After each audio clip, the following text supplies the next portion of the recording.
Quelques mois plus tard, nous avons quitté la montagne et nous sommes allés nous installer dans la banlieue d'Alger, où mon père m'avait inscrit dans un établissement scolaire construit spécialement pour les petits indigènes. Durant les 3 premières semaines, la maîtresse me marqua tous les jours absent parce que je ne levais jamais le doigt quand elle faisait l'appel. Je ne connaissais pas mon nom patronymique. Mon nom patronymique faisait partie de ceux qui avaient été attribués de façon arbitraire à nos grands-parents à la fin du 19e siècle par l'administration coloniale. Ils nous ont donné de nouveaux noms pour mieux nous repérer. Dans le système traditionnel, nous possédions tous des chapelets de prénoms qui se suivent. Une fois que le même prénom revenait 2-3 fois dans la liste, les fonctionnaires français étaient saisis de vertige. Voici, d'après des témoignages, il y avait l'administration coloniale, son secrétaire, et les chefs de famille passaient les uns derrière les autres. L'administrateur faisait son enquête pour trouver des noms. C'est quoi ton nom? Mohamed. Mohamed. Secrétaire inscrivait Mohamed. Et ton père? Ali. Ali. Ton grand-père? Mohamed. Mohamed. Donc, si j'ai bien compris la logique, ton arrière-grand-père s'appelle Mohamed, ton grand-père s'appelle Mohamed, toi tu t'appelles Mohamed, alors là, il y a un problème. C'est les noms des prophètes, monsieur. Pardon?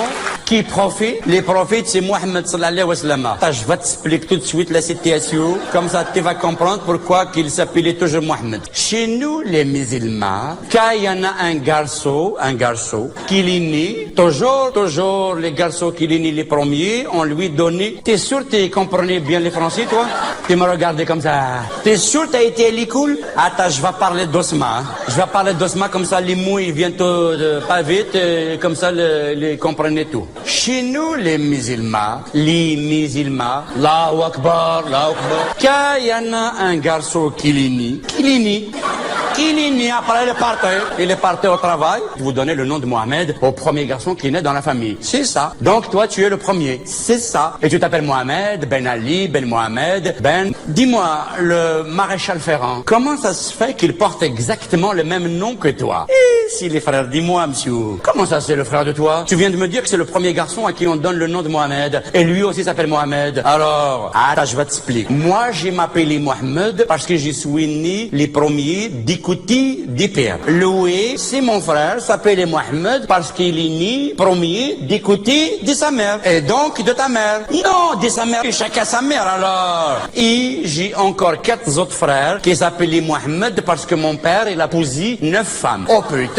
Ah, t'es pas ça, hein? C'est pas des pétanes, hein? Mohamed, dis-moi, le marchand de Bourrico, tu sais, celui qui vend des ânes là-haut, sous le grand eucalyptus, le jeudi matin, tu sais, le jour du marché, c'est un de tes frères? Non. Comment ça, non? Non, c'est pas mon frère. C'est pas obligé, hein? Et comment ça se fait alors que lui aussi s'appelle Mohamed, Ben Ali, Ben Mohamed, Ben Mouloud? Moi, je suis un Mohamed Ben Ali, Ben Mohamed de la tribu de Ben Mouloud d'en haut, et Louis de Ben Mouloud d'en bas. Donc, pour savoir qui était qui, l'administration coloniale avait divisé les tribus en familles, ils ont désigné les chefs, ils les convoquaient devant le bureau improvisé à cet effet. L'opération avait duré des mois et des mois. Au début, les fonctionnaires français faisaient des efforts pour essayer de trouver des noms qui correspondaient plus ou moins à l'histoire de chaque famille. Mais au bout d'un moment, comme les gens ne parlaient pas la langue, ils ne comprenaient pas ce qu'on leur disait, les fonctionnaires, pour faire vite, ont commencé à bâcler. Tu viens de quelle tribu? Kistidi? Allez, c'est bon, tu t'appelleras Kistidi. Ton petit nom, c'est quoi?